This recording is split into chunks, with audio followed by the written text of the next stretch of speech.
बाद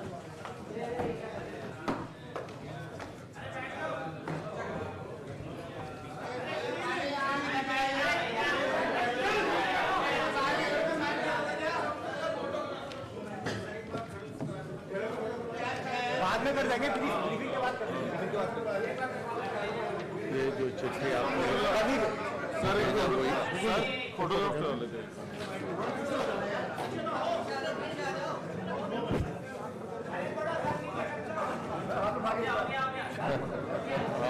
जी हाँ I think I also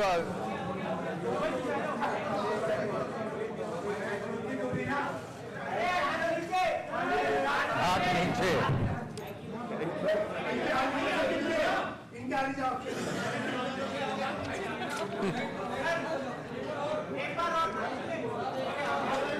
this is measured the practice राजनीतियों के बीच में ऐसा और सर उसकी फोटोग्राफ है खड़े हो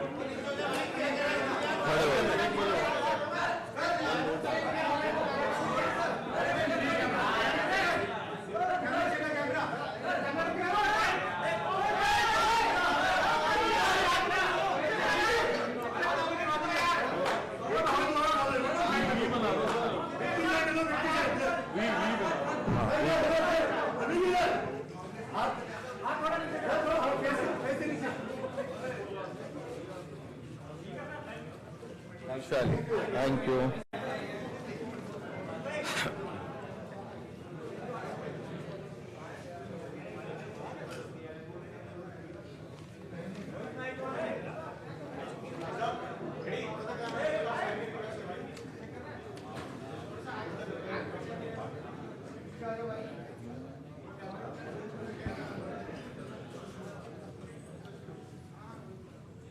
संदीप पाठक जी, आतिशी जी, सौरभ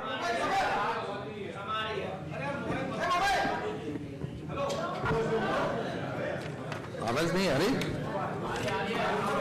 अभी आ जाएंगे। हाँ, संदीप पाठक जी, आतिशी जी, दीपक बाबरिया जी, सौरभ भारद्वाज जी, अरविंदर सिंह लवली जी और यहां पर उपस्थित सभी पत्रकार साथियों, नमस्कार। पिछले कुछ समय से इंडिया गठबंधन के विभिन्न राजनीतिक दलों के साथ में लोकसभा के सीट शेयरिंग को लेकर चर्चा चलते रही और आपको इस बात की जानकारी है कि 2 दिन पहले ही समाजवादी पार्टी के साथ भारतीय राष्ट्रीय कांग्रेस पार्टी का सीट शेयरिंग को लेकर समझौता हुआ। उसकी घोषणा लखनऊ से हुई।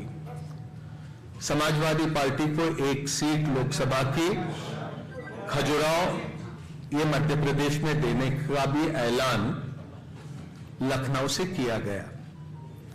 पिछले दिनों में आम आदमी पार्टी के साथ लंबी चर्चा हुई और चर्चा के उपरांत भारतीय राष्ट्रीय कांग्रेस और आम आदमी पार्टी के बीच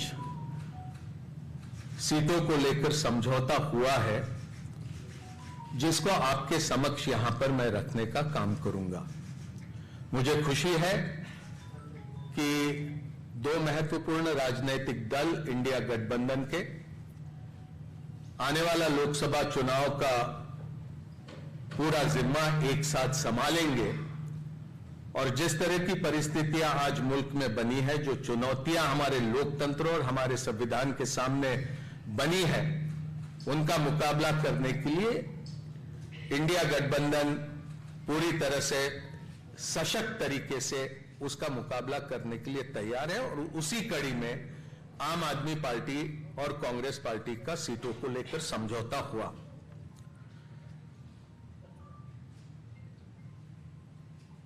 दिल्ली लोकसभा में 7 सीटें हैं। आम आदमी पार्टी 4 पे लड़ेगी। वो 4 सीटें नई दिल्ली, वेस्ट दिल्ली, साउथ दिल्ली और ईस्ट दिल्ली। कांग्रेस पार्टी 3 सीटों पर दिल्ली में चुनाव लड़ेगी, चांदनी चौक, नॉर्थ ईस्ट और नॉर्थ वेस्ट। गुजरात में 26 लोकसभा सीटें हैं, 24 पर कांग्रेस लड़ेगी, 2 सीटों पर आम आदमी पार्टी के प्रत्याशी रहेंगे।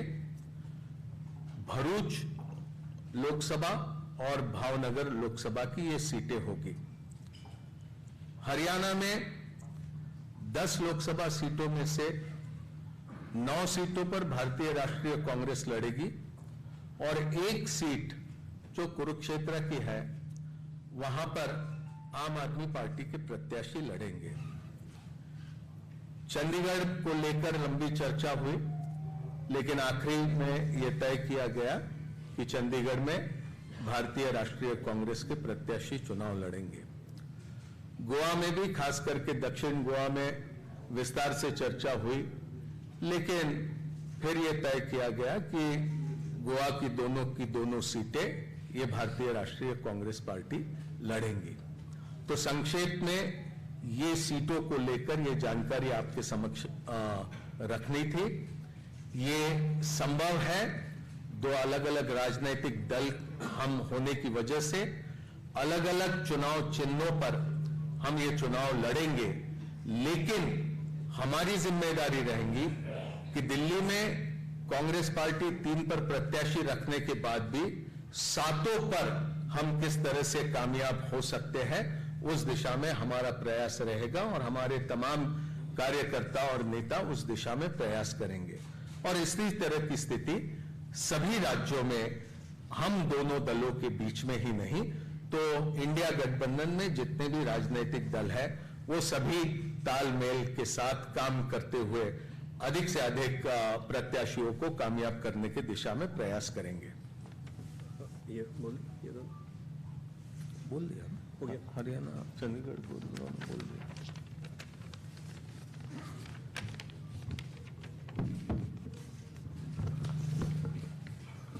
धन्यवाद मुकुल जी, आप सबका स्वागत है। तो सीटों के बारे में मुकुल जी ने सारे स्टेट्स का डिटेल में बता दिया है। मैं बस इतना ही कहना चाहता हूं कि आज देश जिस परिस्थिति से गुजर रहा है, जिस तरीके से भारतीय जनता पार्टी की सरकार सारी संस्थाओं को खत्म कर रही है एक एक करके, जिस तरीके से चुनावों की चोरी हो रही है, जिस तरीके से चुनावों की चोरी करने के लिए, चुनावों को जीतने के लिए विपक्षी नेताओं को जेल में डाला जा रहा है, जिस तरीके से किसानों के साथ अन्याय हो रहा है, जिस तरीके से पूरे देश की जनता बेरोजगारी, महंगाई से जूझ रही है, आज देश को एक ईमानदार और मजबूत विकल्प की जरूरत है। इसी को ध्यान में रखते हुए और अपने स्वयं के राजनीतिक छोटे छोटे बड़े छोटे हितों को दरकिनार करके देश के हितों को सामने रखकर इस गठबंधन में आए हैं। और गठबंधन में आने का उद्देश्य मैं एक बार फिर से आप सबके समक्ष रखना चाहता हूं कि देश इंपॉर्टेंट है, पार्टी हमेशा सेकेंडरी है। इस चुनाव को हम इस तरीके से नहीं लड़ेंगे कि ये कांग्रेस यहां से लड़ेगी, आम आदमी पार्टी यहां से लड़ेगी। इस चुनाव को इंडिया लड़ेगी। कुछ सीटों पर आम आदमी पार्टी अपने कैंडिडेट उतारेगी और कुछ सीटों पर कांग्रेस अपने कैंडिडेट उतारेगी। मेरा यह मानना है कि भारतीय जनता पार्टी के जो कैलकुलेशन और जो भी इन्होंने अपनी रणनीति बनाई थी, वो सारा इस अलायंस के बाद से उलटफेर हो जाएगा और देश की जनता के साथ मिलकर ये चुनाव लड़ेंगे और ये चुनाव जीतेंगे। बहुत बहुत धन्यवाद। प्लीज।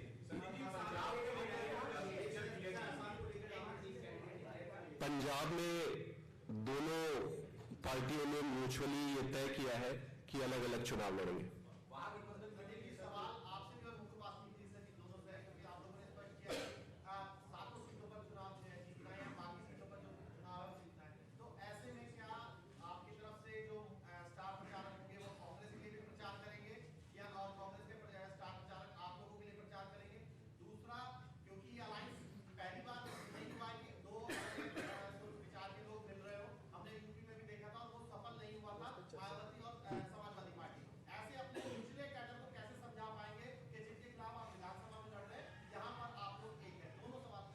देखिए, हमारा पूरा कैडर देश के लिए राजनीति में आया था। आज अगर हमारे कैडर से पूछोगे कि क्या इंपॉर्टेंट है, वो कहेगा कि देश इंपॉर्टेंट है, और वो भली भांति आज की राजनीतिक परिस्थिति को समझ रहे हैं। तो मिलकर लड़ेंगे, कैडर साथ में लड़ेगी। और रहा सवाल कैंपेन के छोटे छोटे जो प्रश्न आपने पूछे हैं, वो सारा मिलकर जब स्ट्रैटेजी बनाएंगे तो उस पर डिस्कस कर लेंगे। लेकिन ये कैसे होगा कि पंजाब में आप लोग इसके खिलाफ लड़ेंगे और बाकी जगह मिलजुल लड़ेंगे, तो पब्लिक कंफ्यूज होगी, वो कहेगी तो आप लोग एक ही हैं। नहीं, जनता बहुत समझदार है, जनता सब समझ जाती है। फैसल अहमद पटेल ने ट्वीट किया था कि उनकी राहुल गांधी से बात हो गई है, वो भरूच जीतेंगे, और कहीं ना कहीं ये भी कहा था कि कांग्रेस का कार्यकर्ता आम आदमी पार्टी के लिए कैंपेन नहीं करेगा भरूच।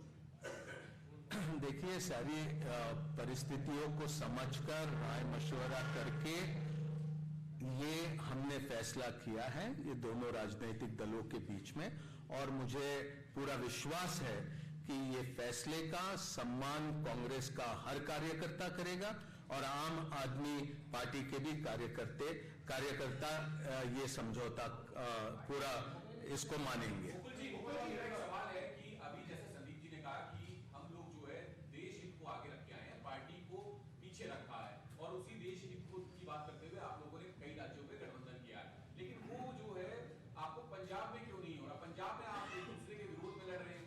देखिए, पंजाब की विशेष परिस्थितियां है, वो मेरे से बेहतर आप अच्छे से समझ सकते हैं, और उन परिस्थितियों को देखकर ये फैसला किया गया है कि वहां पर दोनों राजनीतिक दल ये अलग अलग से चुनाव लड़ेंगे।